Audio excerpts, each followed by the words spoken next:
Bom, pessoal, a dica de hoje é sobre empresas públicas, sobre regime jurídico das empresas públicas, das empresas estatais. Vamos lá, gente. Quando a gente pensa em empresa estatal, a gente tem que lembrar de administração pública indireta.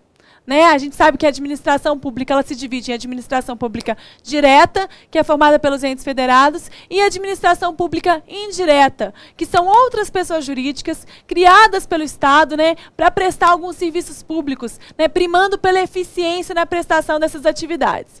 E nós temos, dentre as entidades da administração pública indireta, as empresas estatais, que são as empresas públicas e a sociedade de economia mista.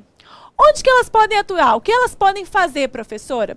As empresas estatais, gente, elas vão poder prestar serviços públicos e vão poder também explorar a atividade econômica quando for, então, de relevante interesse público e primando pela segurança nacional. Nesses casos, o Estado vai poder explorar uma atividade econômica? Sim, nessas situações. Ok, professora. São entes da administração pública indireta, fazem parte da administração pública. Então, devem ser pessoas jurídicas de direito público. Não, gente. A empresa pública e a sociedade de economia mista não são pessoas jurídicas de direito público. São pessoas jurídicas de direito privado que compõem a administração pública indireta e se sujeitam a um regime jurídico híbrido. Isso gera muita dúvida. Todo mundo sempre pensa, professora, as empresas estatais fazem parte aí da administração pública indireta. Então, elas vão se sujeitar ao regime jurídico de direito público.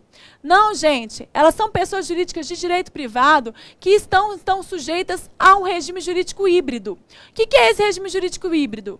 Gente, essas empresas elas não vão ter as prerrogativas que o Estado possui, os poderes especiais que o Estado possui. Como assim, professora?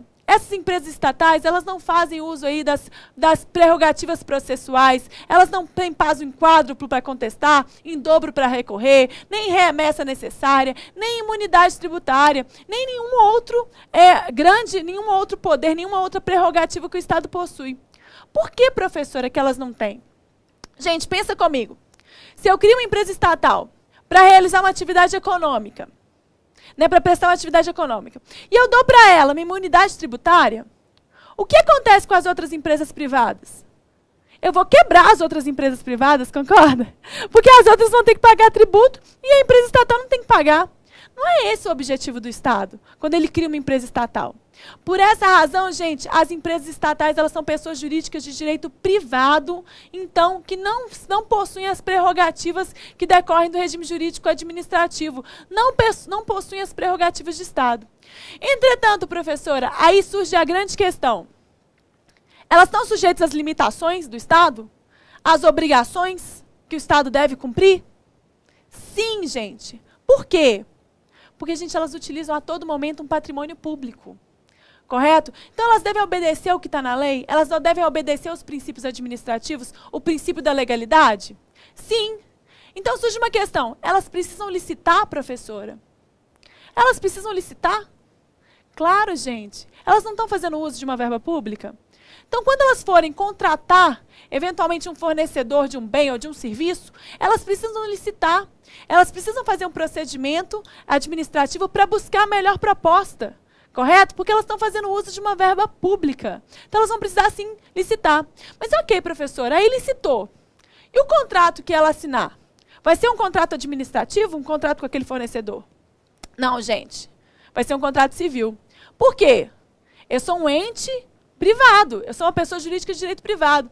Eu vou, então, assinar um contrato com o fornecedor usando das prerrogativas de Estado? Do poder de rescindir unilateralmente, de alterar unilateralmente o contrato? Não, eu não vou ter essas prerrogativas. Então, eu, empresa estatal, vou ter que cumprir o que está na lei, mas eu não faço uso das prerrogativas. O mesmo acontece quando eu quero, então, contratar servidores públicos para trabalhar comigo. Contratar servidores para trabalhar na minha empresa estatal. Eu posso livremente realizar essa contratação? Não, gente. Eu tenho que realizar um concurso público, que é buscar, então, selecionar os mais preparados para a prestação daquela atividade. Ok, professora. Então, você está me dizendo que a empresa estatal vai ter que realizar um serviço público para provimento de cargos? Sim. E aí? Esse concurso público, esse empregado público, ele vai ser regido pelo quê? Pelo regime da CLT. Então, quero que vocês lembrem disso, gente. Quando eu falo de regime jurídico híbrido das empresas estatais, eu tenho que lembrar que elas não fazem uso das prerrogativas do Estado, entretanto, elas estão sujeitas às obrigações, às limitações legais, por fazerem uso de verba pública e por fazerem parte da administração pública indireta. Ok? Quero que vocês não confundam isso nunca mais. Tá joia? A gente já volta com mais uma dica. Obrigada.